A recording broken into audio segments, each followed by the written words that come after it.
मैं हूँ सहेली तेरी, ऐसा बताना गजराज को, गजराज को।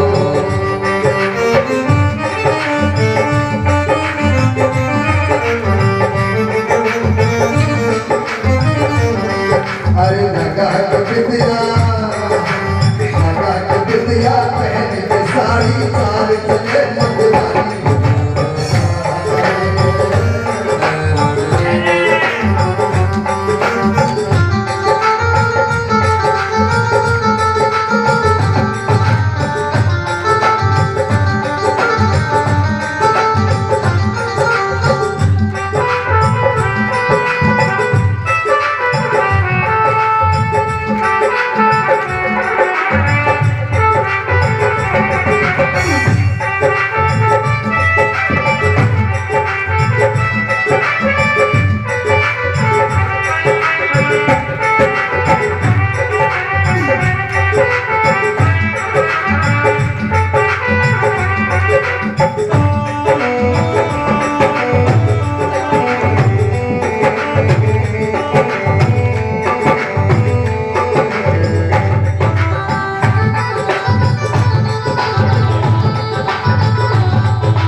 भोले जी ने कहा कि एक बार पार्वती जी मुझे आप देख लो, अगर कोई कमी हो तो मुझे यही बता देना।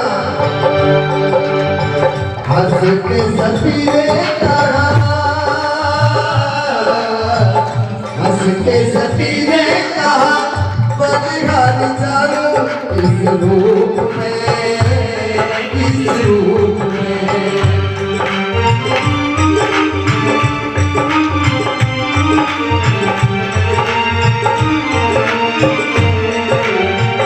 एक दिन तुम्हारे लिए, एक दिन तुम्हारे लिए गए थे बिहारी इस रूप में, इस रूप में।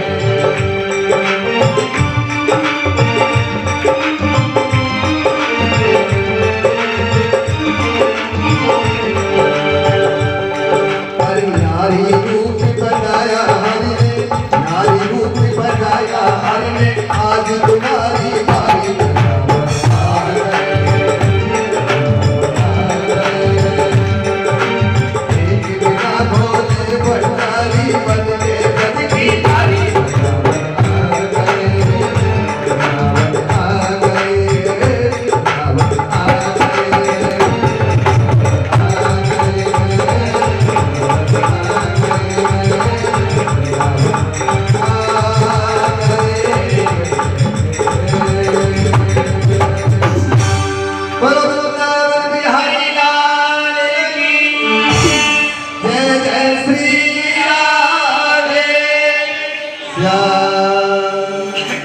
आज प्यारे भक्तों, भगवान शंकर ने गोपी रूप बना लिया, मां पार्वती ने उनका श्रृंगार कर दिया। वृंदावन में जब आए तो महाराज लीला में पार्वती जी तो चली गई, लेकिन जैसे ही भगवान शंकर को ललिता विशाखा ने देखा कि इतनी बड़ी लंबी चौड़ी ये गोपी कहां से आई है, देखे तो सही। लेकिन पार्वती जा रही थी ना आगे आगे, भगवान शंकर भी लंबी लंबी डग रख करके जा रहे थे, लंबे लंबे पैर दबा करके, कहीं कोई मुझे रोक ना ले। लंबी चौड़ी गोपी को देख करके ललिता विशाखा तो चकित रह गई, बोली ये गोपी तो आज हमने पहली बार देखी है, कभी देखी नहीं। लेकिन भगवान श्री कृष्ण भी समझ गए। और जब रास करने के लिए तैयार हुए, रास हो रहा है, मेरे कन्हैया ने मुरली की आवाज और तीखा बजा दिया।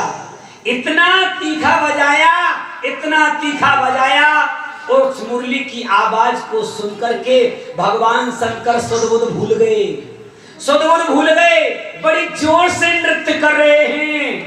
और जो साड़ी थी ना, साड़ी पता नहीं कहां, साड़ी का पल्लू पता नहीं, जूड़ा जो था वह भी खुल गया, और जो सर्प लटक रहे थे ना वह भी नीक गए।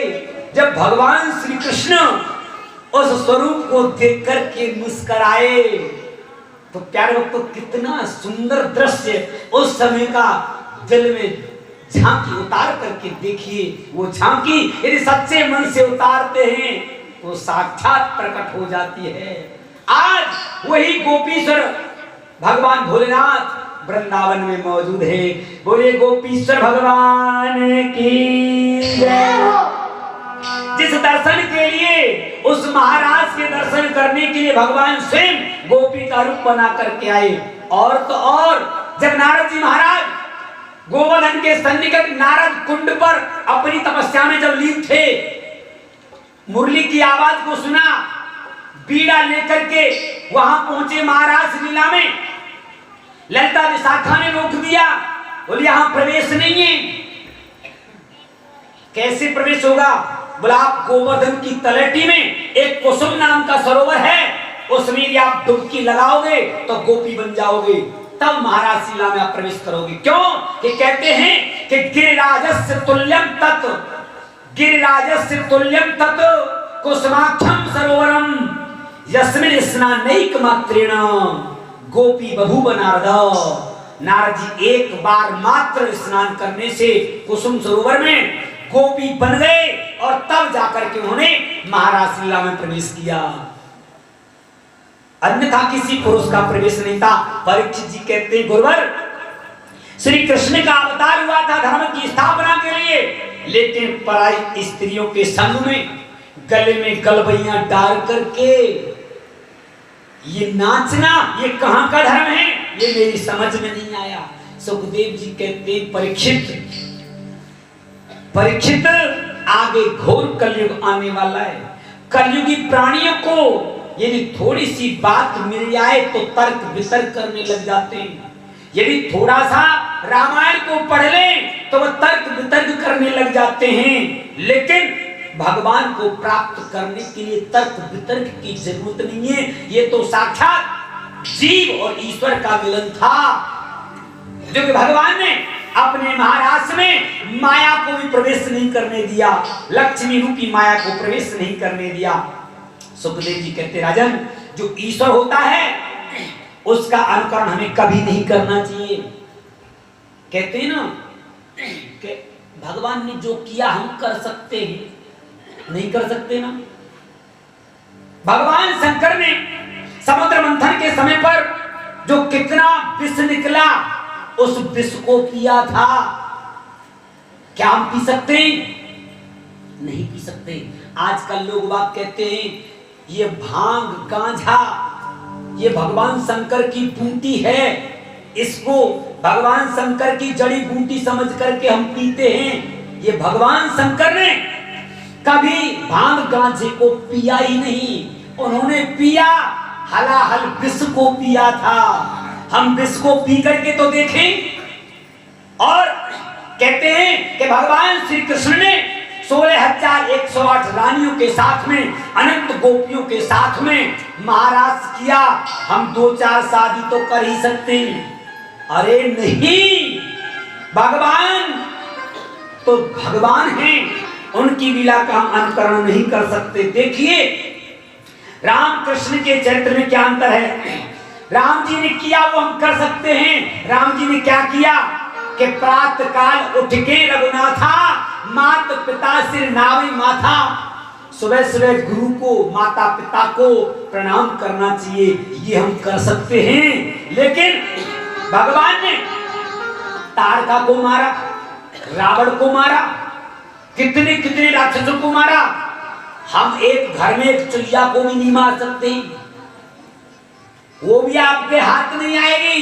यदि चुहिया को पकड़ने लग जाए तो वो तो घर में ही रहती है ना, लेकिन वो भी पकड़ में नहीं आएगी। इसीलिए भगवान ने जो किया है वो हम नहीं कर सकते हैं। और 7 दिन की कन्हैया ने पूतना मारी, 7 वर्ष के हो गए तो गिरिराज पर्वत को उठाया।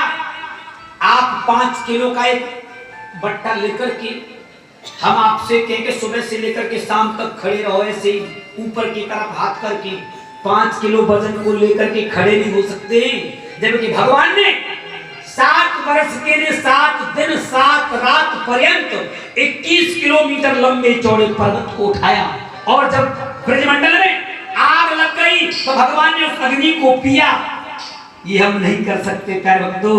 आज भगवान ने गोपियों के साथ में रास किया है, हम उसे नहीं कर सकते। राजन, ये स्त्री और पुरुष का मिलन नहीं, ये तो ईश्वर और जीव का मिलन है।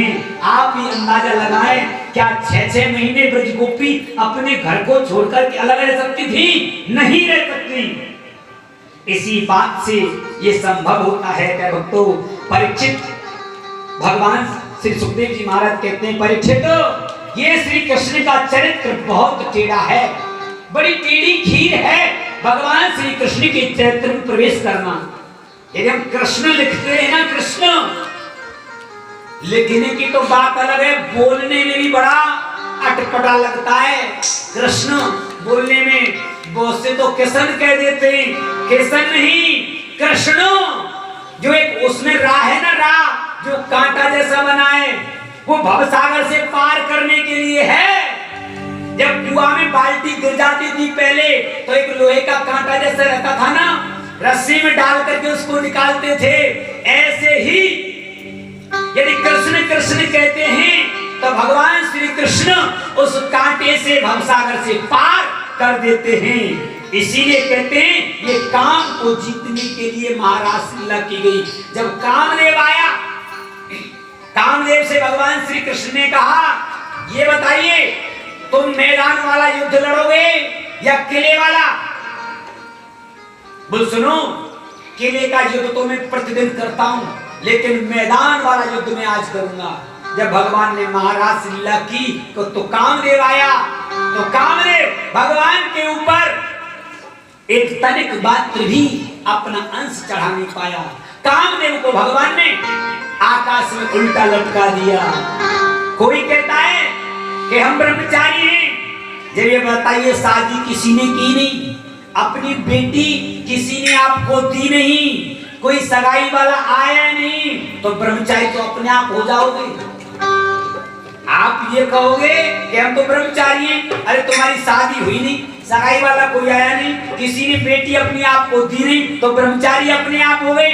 लेकिन कहते हैं नैष्ठिक ब्रह्मचारी सेवा श्री कृष्ण के और कोई नहीं हो सकता। अब आप ये कहेंगे 16,108 रानी और सबके 10-10 पुत्र और एक पुत्री। भगवान श्री कृष्ण की संतान यही थी, सबके 10-10 पुत्र और एक पुत्री। अंदाजा लगा लीजिए, 16,108 रानियां थी, इनकी कितनी संतान हो गई। फिर भी नैष्ठिक ब्रह्मचारी। एक बार क्या हुआ, ब्रज की गोपियां दही बेचने मथुरा जा रही थी, साथ में अपना भोजन सामग्री था। जमुना जी को ऊपर चढ़ा हुआ देखा, अब कैसे जाएं? नारद जी आए बीड़ा बजाते हुए, हे नारद जी महाराज, हम कैसे जाएं जमुना जी को पार करके मथुरा दही बेचने? नारद जी महाराज बोले, सुनो, तुम्हारे पास में जो भोजन है ना, इस भोजन को तुम दुर्वासा ऋषि को खिला दो। खिला दिया और जमुना महारानी से कहो, हे जमुना महारानी, यदि ये दुर्वासा ऋषि केवल दुर्वा का ही आहार करते हो, केवल घास ही खाते हो, तो आप हमको रास्ता दे दो। ऐसा कहा तो जमुना जी नीचे चली गई। वो दही बेच करके मथुरा से वापस आई। फिर जमुना जी को ऊपर देखा, फिर नारद जी आए। बोले, क्या किया जाए नारद जी? सुनो, जमुना जी से प्रार्थना करो, जमुना महारानी, भगवान श्री कृष्ण यदि नैष्ठिक ब्रह्मचारी हैं तो आप हमको रास्ता दे दीजिए। इतना कहते जमुना जी नीचे चली गई, रास्ता दे दिया। गोपियां बोली वारे वाह कन्हैया, 16,108 रानी, सबके 10-10 पुत्र, एक पुत्री, वो तो हो गया ब्रह्मचारी। और जो 1-2 कुंटल भोजन को खा गया, ये हो गया दूर्वाहारी। इधर में वो ठग, इधर में ये ठग, और बीच में ये जमुना भी महाठगनी है। इसीलिए प्यारे भक्तों कहते हैं कि भगवान की लीला बड़ी टेढ़ी है। राजा परीक्षित का संदेह दूर किया है। सुखदेव जी कहते हैं राजन, कंस के पास में तो केवल एक ही ताक है, क्या? कैसे भी कृष्ण मारा जाए। भगवान को मारने के लिए अनेक राक्षस भेजे, शंखचूड़, मायासुर, अरिष्टासुर, लेकिन कन्हैया ने सबको गोविंदाय नमो नमः कर दिया। इधर नारद के मन में विचार हुआ कि मेरे प्रभु तो लीला में लगे हुए लीला करने में, लेकिन कंस को कैसे मारें, किस प्रकार कंस मारा जाए। नारद जी कंस के पास में गए। कंस ने नारद जी को प्रणाम किया, स्वागत किया। नारद जी ने कहा राजन, ये बताओ कृष्ण बलराम को कब मारोगे? कंस कहता है गुरुदेव, मैं चुन चुन के राक्षस भेजता हूं, लेकिन वो वापस आते ही नहीं। वो पता लगता है वो मारे गए वहां जाकर के। प्यारे भक्तों, एक बात यहां पर आ रही है, एक छोटी सी बात है, ज्यादा लंबी नहीं है। छोटी सी बात यह है, कोई राजा होता है तो वह स्वयं लड़ने जाता है अपनी प्रजा को लेकर के। कंस मथुरा का राजा है और भगवान श्री कृष्ण ब्रज के राजा हैं। मथुरा तीनों लोकों से न्यारी है। कहीं आप ये समझे मथुरा ब्रजमंडल में है, मथुरा ब्रज में नहीं है, मथुरा पुरियों में आती है और ब्रज से न्यारी है, ब्रज से अलग है, तीनों लोकों से अलग है मथुरापुरी। कोई राजा लड़ने के लिए जाए तो उसको स्वयं जाना पड़ेगा ना, किसी राजा से युद्ध करेगा तो। लेकिन कंस स्वयं नहीं जाता है। क्यों नहीं जाता है? एक बार उनको नारद जी मिल गए थे कंस को। कंस ने अचानक पूछ लिया नारद जी से, बोल गुरुदेव मुझे ये बताइए, सारे जगत में सबसे सुंदरी कौन है? सबसे सुंदरी कौन है? लेकिन नारद जी के मुखारबिंद से निकल गया कि सबसे सुंदरी तो राधा रानी है। ओहो, नारद जी के मुंह से बहुत ही शब्द अच्छा निकल गया। लेकिन कंस अपने मन में गलत भावना को लेकर के बरसाने में आया कंस। लेकिन राधा रानी ने देखते ही कहा कंस को, आओ सखी। कहां से आना हुआ? जैसे ही सखी नाम लिया वह तुरंत गोपी बन गया। सखी कहती गोपी बन गया। अब राधा रानी ने उस गोपी रूपी कंस को गौशाला में भेज दिया, जाओ इससे गोबर की सेवा करवाओ। ये गोबर ढोती रहेगी, गोबर की सेवा करती रहेगी गौशाला में। लेकिन अब गद्दी खाली है मथुरा में, गद्दी खाली। सभी कहने लगे हमारे राजा कहाँ हैं? राजा साहब किधर गए? पता लगाया कि बरसाने तक पता लगता है, फिर पता ही नहीं लगता है। लेकिन किसी ने बता दिया कि आप वृषभान बाबा से निवेदन करो कि तुम्हारे राजा जो है राधा रानी ने गोपी बना रखे हैं, और तुम उनसे निवेदन करो, वे कृपा कर देंगे। लेकिन कंस के दूतों ने वृषभान जी से कहा, राधा जी के पिताजी से। लेकिन राधा जी के पिताजी ने कहा, सुनो, राधा रानी इतनी दयालु हैं, इतनी कृपालु हैं, जिसका कोई जवाब नहीं। आप जाकर के स्वयं कहो, वे आपका कहना मान लेंगी। लेकिन वे कह रही हैं, उनके राजाओं ने तो कहा ही, उनके दूतों ने तो कहा, लेकिन कंस जो था ना गोपी बना हुआ, वह भी जाकर के उनके चरणों में गिर गया। हे राधा रानी, हे किशोरी जी, आप कृपा करो। अच्छा क्या कृपा? बोल आप मुझे पहला जैसा बना दो। सुनो, आज के बाद ब्रजमंडल में गलत भावना को लेकर के यदि आए, अब तो तुमको गोपी बनाया है, कोई चिड़िया बना के उड़ा दिए जाओगे। बोल ठीक, मैं वचन देता हूं, आज के बाद गलत भावना को लेकर के मैं आपके ब्रज में नहीं आऊंगा। उनसे 21 बार बैठक करवाई, 3 वचन भरवाए और कह दिया कंस को कि जाओ तुम पहले जैसे हो जाओ। कहते ही वह कंस बन गया और उसने दूसरी सांस मथुरा में जाकर के ली। इसीलिए कंस सोचता है पहले तो मैं गया था एक गोपी बना दिया, यदि अब की बार भी चिड़िया बना दिया तो न जाने कहां उड़ जाऊंगा। नारद जी बोले राजन, भगवान राजन जी कह रहे हैं कंस से कि भगवान शिव ने वो आपको तो धनुष दिया है, उस धनुष यज्ञ का तुम मेला रचो, आसपास के सभी लोगों को आमंत्रित करो और कृष्ण बलराम को भी बुलाओ। अक्रूर जी उनके काका लगते हैं, अक्रूर जी उन्हें लाने का काम करेंगे और जब दोनों भाई मेला देखने में लग जाएं, तब तुम दोनों को धोखे से मार देना, ये काम तुम्हें करना है। और सुनो, मैं कुछ नहीं जानता, परसों के दिन आपके हाथ से कृष्ण बलराम को मरा हुआ देखना चाहता हूं। कंस बोले ठीक है गुरुवर, मैं यही करूंगा। अब नारद जी सीधे ब्रजमंडल में आए कन्हैया के पास में। नारद जी ने कहा कन्हैया से, हे कन्हैया तुम क्या कर रहे हो, कंस को कब मारोगे? कन्हैया बोले नारद जी, कंस के पापों का घड़ा भर चुका है, केवल फूटना ही बाकी है। लेकिन नारद जी महाराज कहते कि हम कुछ नहीं जानते, परसों के दिन आपके हाथ से हम कंस को मरा हुआ देखना चाहते हैं। कन्हैया बोले नारद जी, वहां भी परसों की कहकर के आए मेरे बारे में, और मेरे से भी आप परसों की कह रहे हो कंस के बारे में, ये क्या?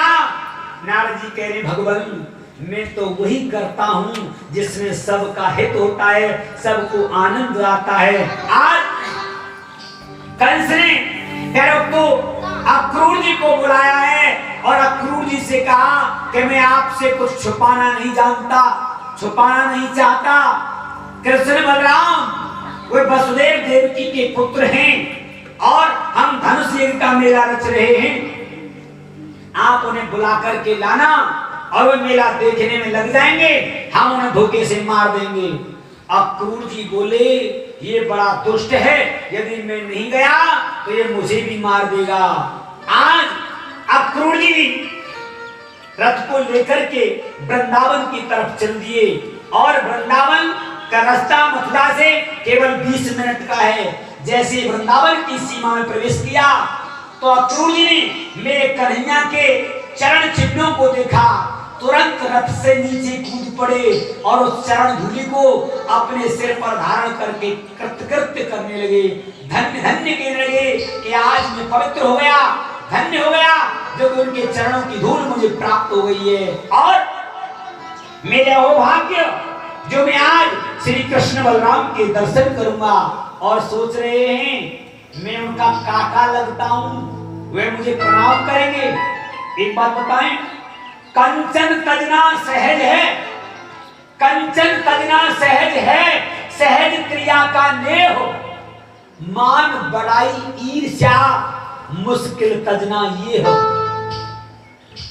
भगवान श्री कृष्ण के काका हैं अक्रूर जी, लेकिन वो भी कह रहे हैं कि कन्हैया मेरे को प्रणाम करेंगे, मेरा सम्मान करेंगे।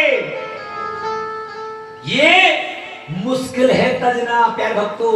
आज कह रहे हुए मुझे प्रणाम करेंगे, मैं उनका काका लगता हूं। अक्रूर जी जैसे वृंदावन में पहुंचे तो कृष्ण बलराम ने उन दोनों को प्रणाम किया और काका जी प्रणाम प्रणाम कहते अक्रूर जी समझ गए और कहने लगे कृष्ण हे गोपाल, ये मेरा बताना जरूरी नहीं कि मैं यहाँ किस लिए आया हूं, लेकिन कन्हैया कहते हैं काका जी या ब्रजवासियों को किसी को मत बताना कि मैं कृष्ण बलराम को लेने के लिए आया हूं। आज नंद भवन में ले गए कृष्ण बलराम अक्रूर जी को शाम का समय था, भोजन कराया, भोजन किया। लेकिन जब आपस में नंद बाबा अक्रूर जी से बात कर रहे थे तो यशोदा मैया उस समय भोजन कर रही थी सबसे पीछे, सबसे लास्ट में भोजन करती थी यशोदा मैया। सब अतिथियों को भोजन करा के, सब बुजुर्गों को, बच्चों को भोजन करा के तब बाद में भोजन करती थी यशोदा मैया। और सब बर्तनों को साफ करके, झूठे बर्तन नहीं छोड़ती थी यशोदा मैया, उनको साफ करके तभी सोती थी। लेकिन आजकल की माता बहने, भोजन बन गया, टेबल पे लगा लिया, एक साइड में पतिदेव, एक साइड में पत्नी जी, और उसी थाली में आराम से भोजन हो रहा है। बर्तन पटक दिए सिंक में, सुबह साफ कर लेंगे, लेकिन नहीं, रात्रि के समय लक्ष्मी जी आती हैं और कहती हैं कहां सफाई है, कहां शुद्धता है। जहां झूठे बर्तन पड़े रहते हैं ना, वहां से लक्ष्मी जी धीरे धीरे किनारा कर जाती है। इसीलिए कभी भी घर में रात्रि के समय पर झूठे बर्तन नहीं छोड़ने चाहिए माता बहनों को। और सबको भोजन करा के, बच्चों को, बुजुर्गों को बाद में भोजन करना चाहिए। द्रौपदी भी सबसे बाद में भोजन करती थी। इसी प्रकार यशोदा मैया करती। जैसे वो कह रहे थे अक्रूर जी कि मैं कृष्ण बलराम को लेने के लिए आया हूं, रोटी का ग्रास हाथ से छूट गया और कहने लगी मेरे प्राणों को ले जाओ, लेकिन मैं कृष्ण बलराम को नहीं जाने दूंगी, नहीं जाने दूंगी। आज नंद बाबा कह रहे हैं अरे पागल यशोदा, ये कभी तो जाएंगे, तो मैंने कब तक रोक करके रखोगी, ये बड़े हो जाएंगे तब तो जाएंगे।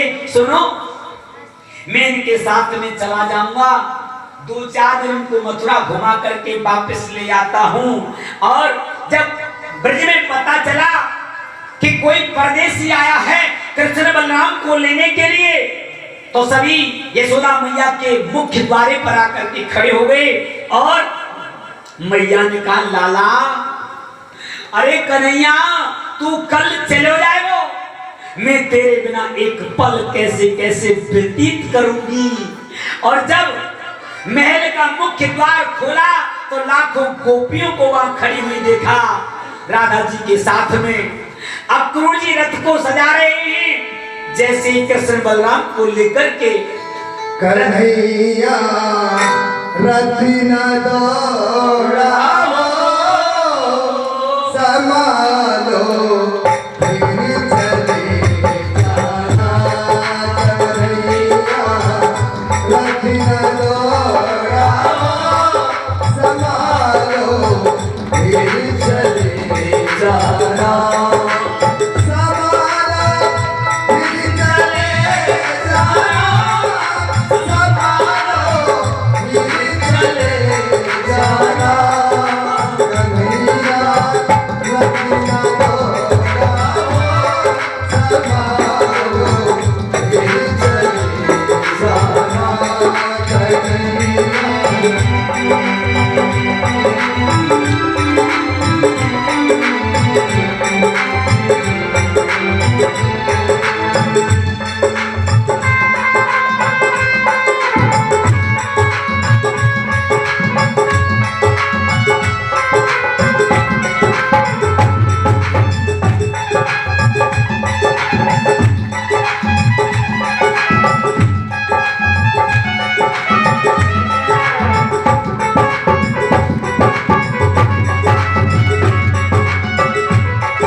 अभिभावो संभालो मेरी चली जाना कन्हैया लखन जोड़ाओ संभालो मेरी चली जाना संभालो मेरी चले जाना संभालो मेरी चले जाना कन्हैया लखन जोड़ाओ संभालो मेरी चले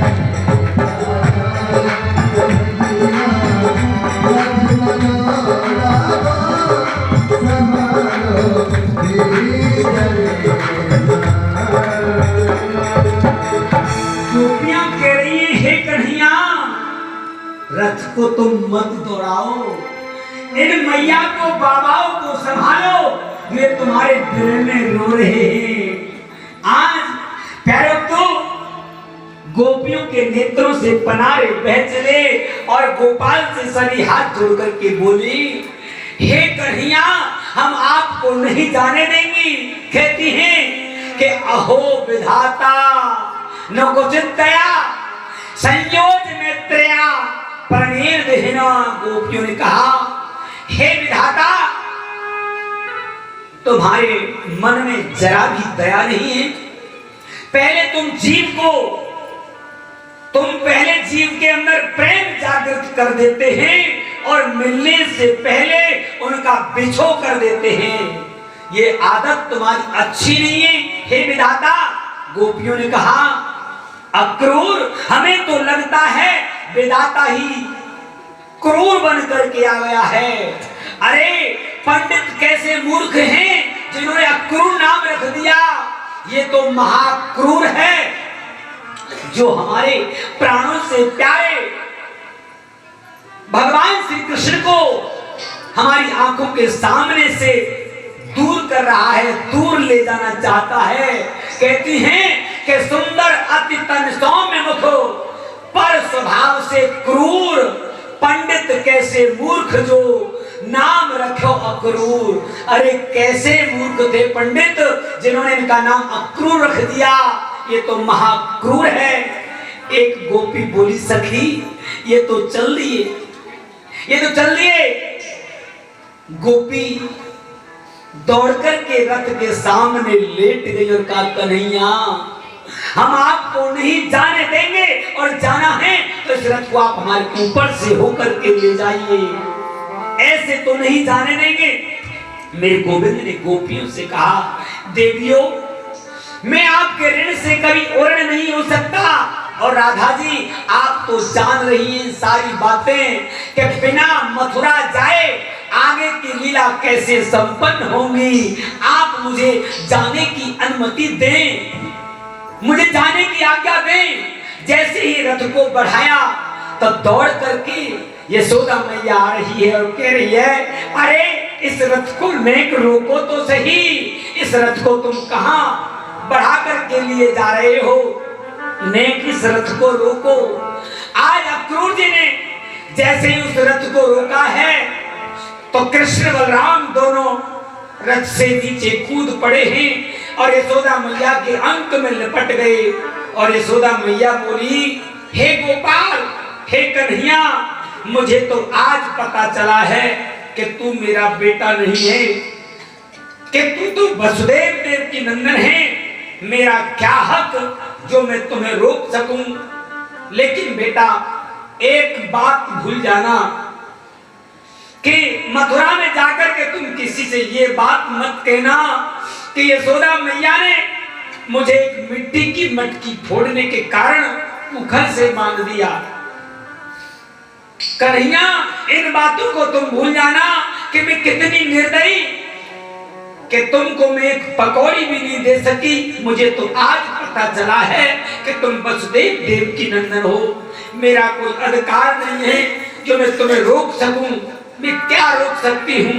लेकिन कृष्ण बलराम कहते, मैया हम सब कुछ भूल सकते हैं लेकिन तुम्हारे इस स्नेह को, तुम्हारे इस प्रेम को हम कदापि नहीं भूल सकते हैं।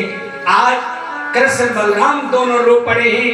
आज कन्हैया और कृष्ण बलराम को मैया यशोदा ने हृदय से लगा लिया।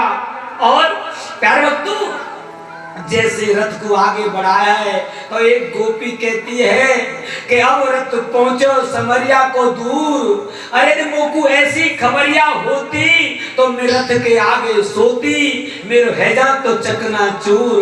अब रथ पहुंचो समरिया, रथी पहुंचो समरिया को दूर, रथी पहुंचो समरिया को दूर। पैरी भरा अतिरूर, पैरी भरा अतिरूर, अभी रथी पहुंचो समरिया को दूर।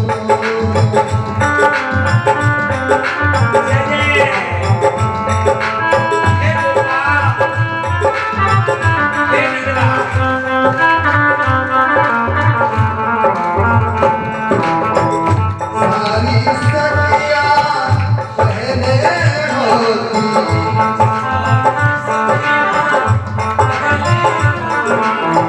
हम सब सखिया रथ के आगे सोती।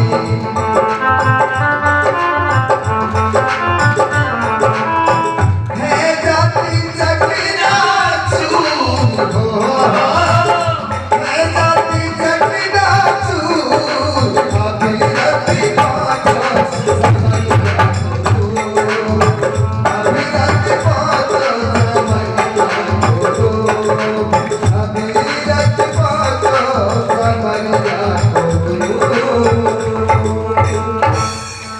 बोलो कन्हैया लाल की। ब्रज गोपियां पूरे ब्रजमंडल में रो रही हैं। और आज इस विरह को देखकर कि अक्रूर जी ने सोचा कि ये मैंने अच्छा नहीं किया, रोते बिलखते ब्रजवासियों को छोड़ करके मैं चल दिया। जाते समय अक्रूर जी ने यमुना जी में स्नान किया और जब कृष्ण बलराम रो रहे थे ना, मैया यशोदा की गोदी से लग करके छाती से चिपक करके, तो अक्रूर जी सोच रहे थे ये बालक कंस को क्या मारेंगे। और जब अक्रूर जी ने यमुना जी में स्नान किया तो एक रूप से यमुना जी के अंदर मेरे कृष्ण को शेष नाग पर बैठे हुए देखा। और फिर बाहर आकर के देखा कि वो रथ में बैठे हुए, उनको विश्वास हो गया कि साक्षात नारायण हैं। आज उसी समय अक्रूर जी कह रहे हैं, बोल कन्हैया आप हमारे घर चलते विश्राम करते तो अच्छा रहता। लेकिन अक्रूर जी से कन्हैया ने कह दिया कि काका जी समय मिलने पर मैं आपके यहाँ जरूर आऊंगा, जरूर पधारूंगा। आज मेरे कन्हैया ब्रजवासियों को लेकर के मथुरा में गए और कन्हैया जी यमुना जी के किनारे पर जा रहे थे ना, तो बेचारा एक धोबी जो था वहां कपड़ा धोने वाला धो रहा था कपड़ा। लेकिन कृष्ण के साथ में छोटे छोटे ग्वाल वाल थे। ग्वाल वालों ने कहा, बोल कन्हैया हम तेरे मामा के घर जा रहे हैं और हमारे पास में कपड़ा नहीं है, कपड़ों की व्यवस्था कर दे।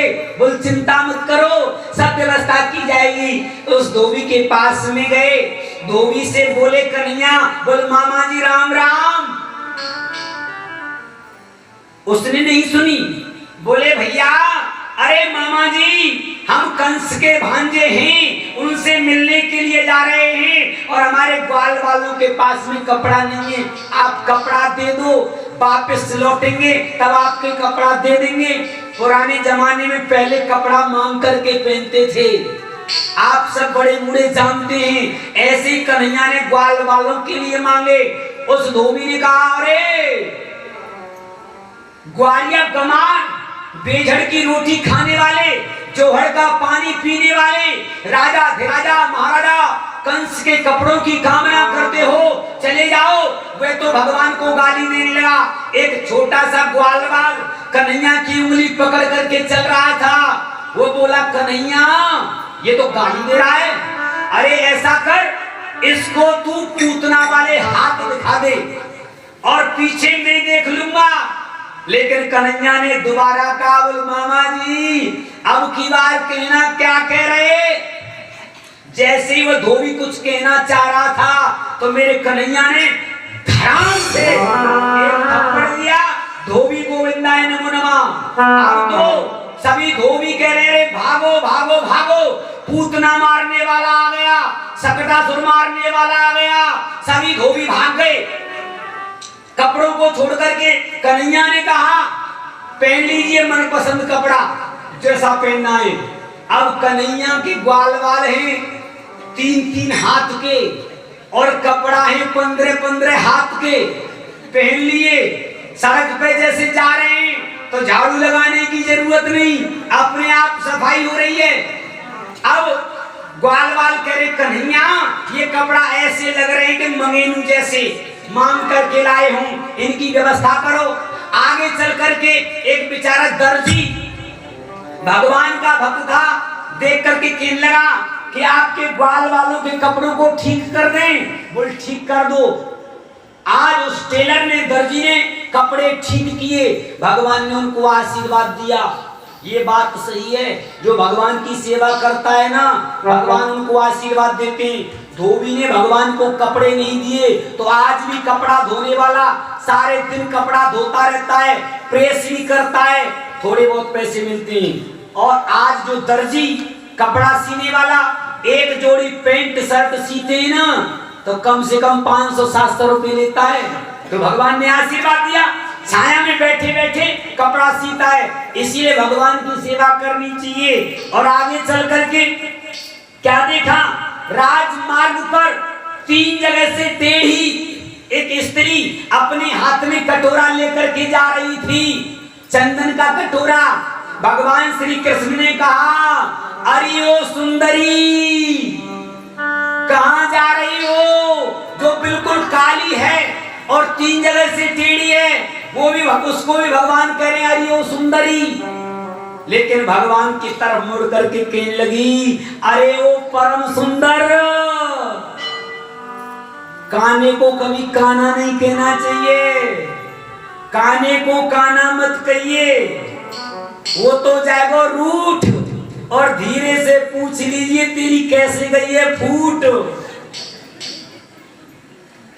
यदि काना कहेंगे तो वो रूठ जाएगा, इसीलिए बुरे को बुरा नहीं कहते। भगवान ने कहा अरे ओ सुंदरी, वो भी कह रही है अरे ओ परम सुंदर। ये कुएं की सी आवाज है, जैसा किसी को आप बोलोगे वैसा ही आपको जवाब मिल जाएगा। तुम कहां जा रही हो?